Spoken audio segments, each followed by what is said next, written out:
It happens in the quiet hours. The world has finally gone to sleep, the digital screen has gone dark, and the frantic energy of the day has evaporated. You are lying in bed, staring at the ceiling, and suddenly you feel it. A cold, heavy weight settling in the center of your chest. It is a profound, aching sense of isolation. You could have 1,000 contacts in your phone. You could have spent the entire day surrounded by colleagues, friends, or family.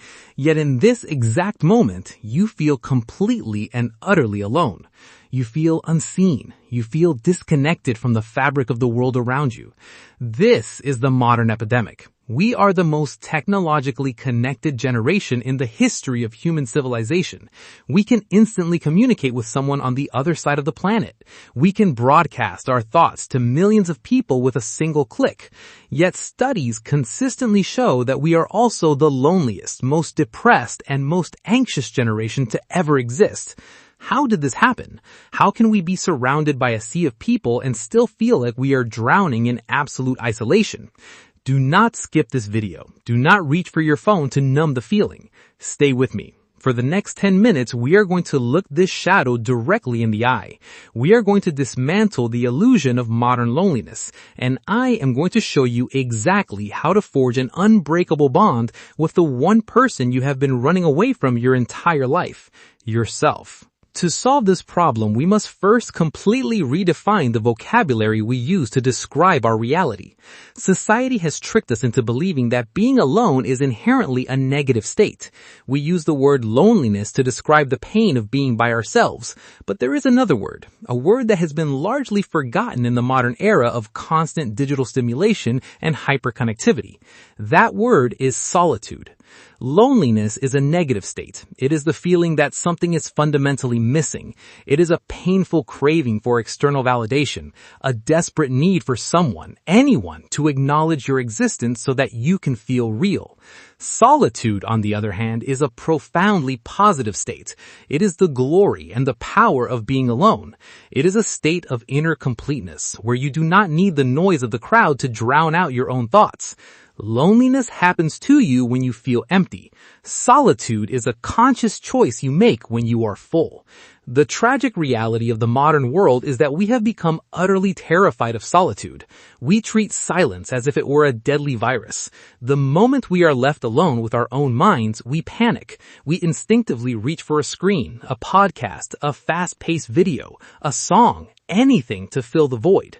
We use constant stimulation as a chemical anesthetic to avoid facing the uncomfortable truth. We do not know how to be alone because we don't actually like the person we are when nobody else is watching.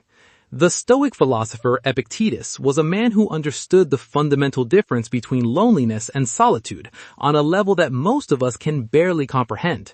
Born a slave, he endured unimaginable physical hardship, emotional abuse, and extreme social isolation.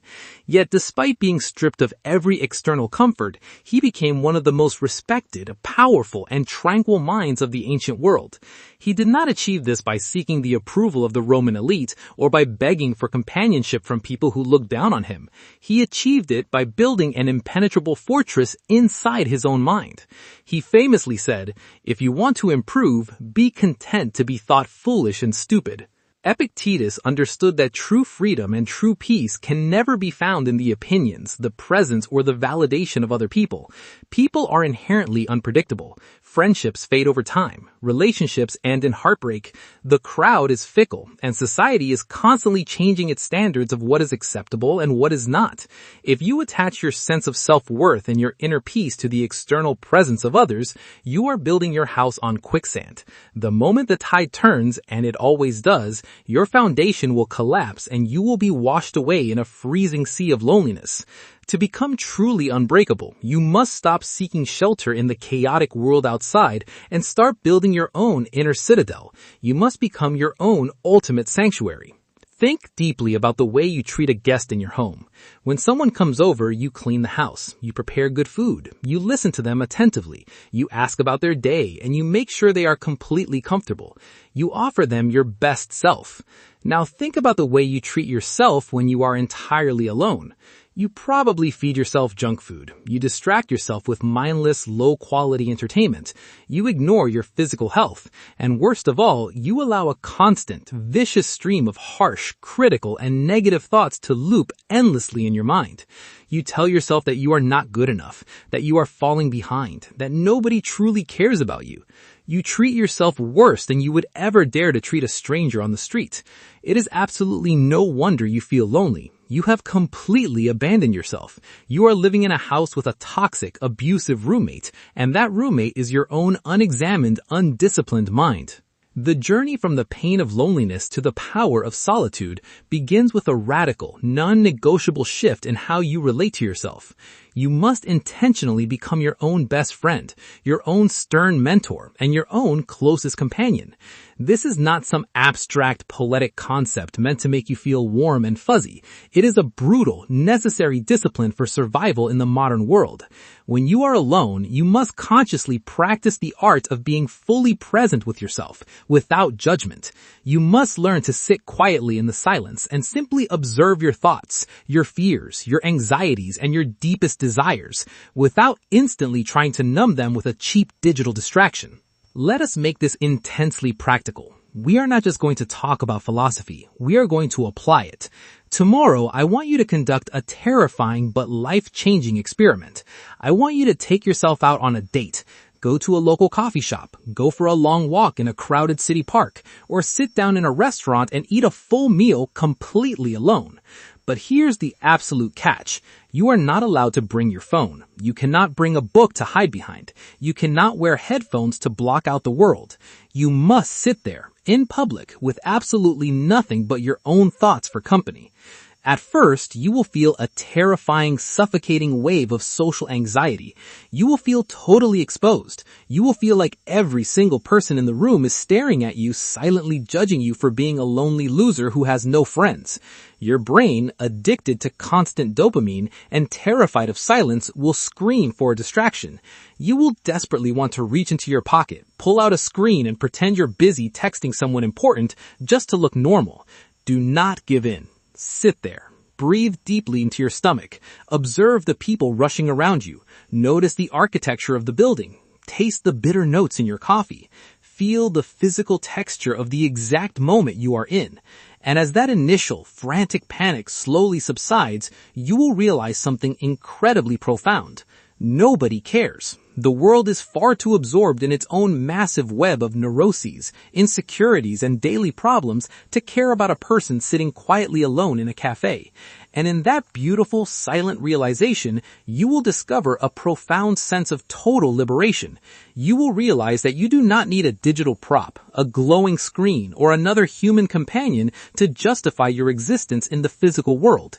You are entirely enough, exactly as you are, sitting quietly and breathing in your own space. This relentless practice of intentional solitude is the very forge where true mental strength is created. When you learn to genuinely enjoy your own company, you become virtually invincible. You stop being needy. You stop clinging to toxic, draining relationships out of a desperate, pathetic fear of being alone on a Friday night. When you are full of your own presence, you no longer enter social interactions looking like a beggar trying to extract validation, attention, or approval from others. You enter them like a king, looking to share your fullness. You become a powerful magnet for high-quality, secure people, because they can immediately sense that you don't fundamentally need them. You are entirely complete with or without them. This is the ultimate Stoic superpower. It is the rare ability to walk through a chaotic, noisy, highly connected, and deeply insecure world with the quiet, unshakable confidence of someone walking peacefully through their own private garden. You are no longer a tragic victim of modern loneliness. You are a disciplined master of solitude.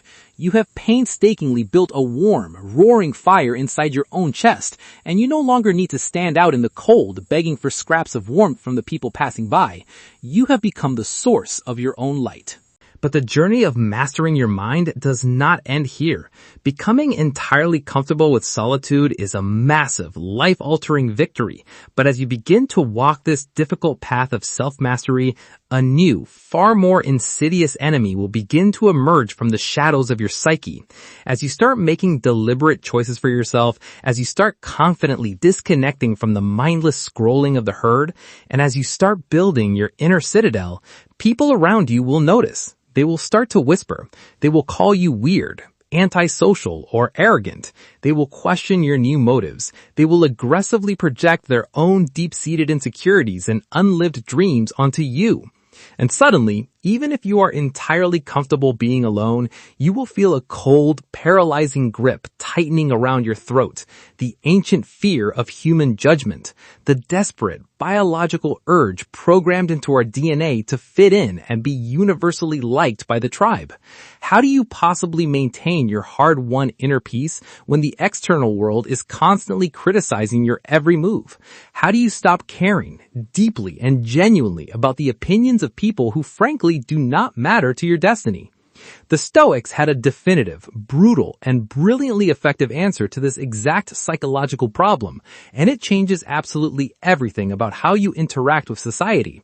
We will unlock the ancient secret to becoming completely immune to judgment, criticism, and social anxiety in the next chapter.